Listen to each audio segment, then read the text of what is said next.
और सब कुछ दूसरे पर आक्षेप लगाते हैं। यह संगठन बहुत जुझारू रहा शुरू से ही।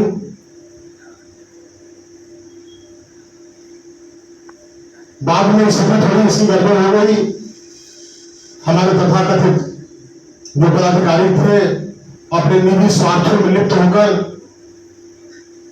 इस संगठन को चौपट करने में लगे हुए थे। समस्याओं का निराकरण न होने की स्थिति में सन 2016 में मैंने DPRA का गठन किया और 4 ही हम लोग फाउंडर मेंबर्स इसके हुआ करते थे। आज स्थिति हमारी यह है कि हम उत्तर प्रदेश के समस्त जिलों में अपनी भागीदारी सुनिश्चित कर रहे हैं। तो सर क्या कार्यक्रम आज है यहाँ पे?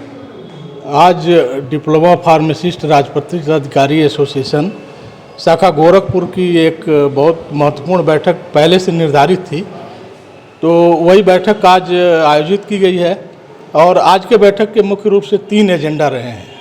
उसमें पहला तो यह है कि द्विवार्षिक अधिवेशन की एक तिथि हम लोगों को तय करनी थी अपने इस संगठन की जिला शाखा की, और दूसरा हमारे जो पदाधिकारी सेवानिवृत्त हुए थे उनको एक विदाई सम्मान समारोह करना था। इसके अतिरिक्त तीसरा एजेंडा रहा है कि हमारे जिला अस्पताल, जिला महिला चिकित्सालय और मुख्य चिकित्सा अधिकारी कार्यालयों के अधीन जो चिकित्सालय हैं उसमें हमारे जो फार्मासिस्ट, चीफ फार्मासिस्ट कार्यरत हैं उनकी समस्याओं को संकलित करना है और उन समस्याओं को संकलित कर इन अधिकारियों के समक्ष रखना है। और हमारे संयोग से तीनों अधिकारी जनपद में नए आए हैं, 2 लोग अभी ज्वाइन नहीं किए हैं, एक CMO साहब ज्वाइन कर लिए हैं। तो आज हम लोगों ने एक 5 सदस्यीय एक प्रतिनिधिमंडल बनाया है जो सारी समस्याओं को आज संकलन करेगा।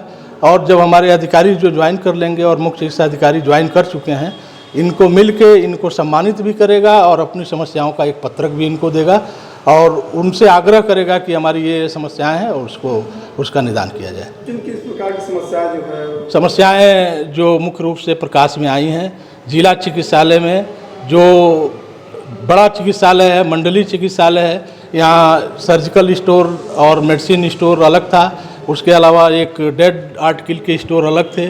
सारे स्टोर को एक में समाहित करके सारे कार्य एक आदमी से लिए जा रहे हैं, जिससे अगर कार्य की अधिकता होगी तो उससे गुणवत्ता प्रभावित होती है और दूसरे लोगों में एक निराशा होनी भी स्वाभाविक है। जहां 4 लोग एडजस्ट होते थे इन 2 स्टोरों को देखने के लिए, एक आदमी उस स्टोर का काम कर रहा है, बाकी 3 लोग जो वहां काम करते थे वो दूसरे काउंटर्स पर काम करने के लिए बाध्य हैं। महिला अस्पताल की समस्या आई है कि वहाँ जो भी स्टोर्स में मेडिसिन्स को या सर्जिकल्स की जो परचेजिंग होती है, केमिकल्स की जो परचेजिंग होती है, वहाँ क्लर्क के माध्यम से की जा रही है, जबकि ये चीफ फार्मासिस्ट का दायित्व है कि सारी परचेजिंग वो करें। मुख्य चिकित्सा अधिकारी के अधीन जो समस्याएं हैं, ड्रग वेयर हाउस अभी भी किराए पे है और वो शिफ्ट हो रहा है उधर रिमोट एरिया में पिपराइच की तरफ।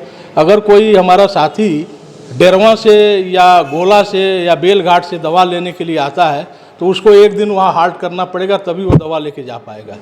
और इसमें तमाम जो प्रदेश में कई खबर मिली हैं कि दवा के ले जाते समय मोटरसाइकिल से दवाएं ले जा रहे हैं, एक्सीडेंट हो गया, तमाम फार्मासिस्ट काल कवलित हो गए। तो इस जनपद में हम ये व्यवस्था हम लोग चाह रहे हैं कि NHM की तरफ से जो बजट अलाट हुए हैं दवाओं को अस्पतालों तक पहुंचाने के लिए, उसका सुचारू रूप से क्रियान्वयन हो। और जो औषधियां हैं उसमें सब औषधियों पर लिखा हुआ है कौन कितने डिग्री सेंटीग्रेड पर सर्वाइव कर सकती हैं। मोस्टली दवाएं 25 डिग्री सेंटीग्रेड से नीचे रखी जाती हैं, जो फ्रीजिंग आइटम नहीं है वो भी। और आप जानते हैं कि यहाँ पूर्वांचल में गर्मियों में टेम्परेचर 40 से ऊपर चला जाता है। और जितने भी डिस्पेंसिंग काउंटर हैं, फार्मेसी स्टोर्स हैं, प्राथमिक स्वास्थ्य केंद्रों पर वहाँ AC की व्यवस्था नहीं है, जबकि छोटे छोटे कमरों में जहाँ दूसरे स्टाफ बैठते हैं, जहाँ औषधियों की नई औषधियाँ नहीं रहती हैं, वहाँ भी AC लगा दिए गए हैं।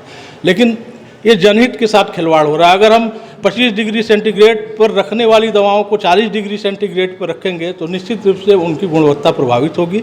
और हम उन दवाओं को अगर जनहित में लोगों को दे रहे हैं तो हम ये गिल्टी महसूस करते हैं अपने आप से कि इस व्यवस्था के कारण हम जो उचित पोटेंसी की दवाएं हैं हम अपने मरीजों को नहीं दे पा रहे हैं।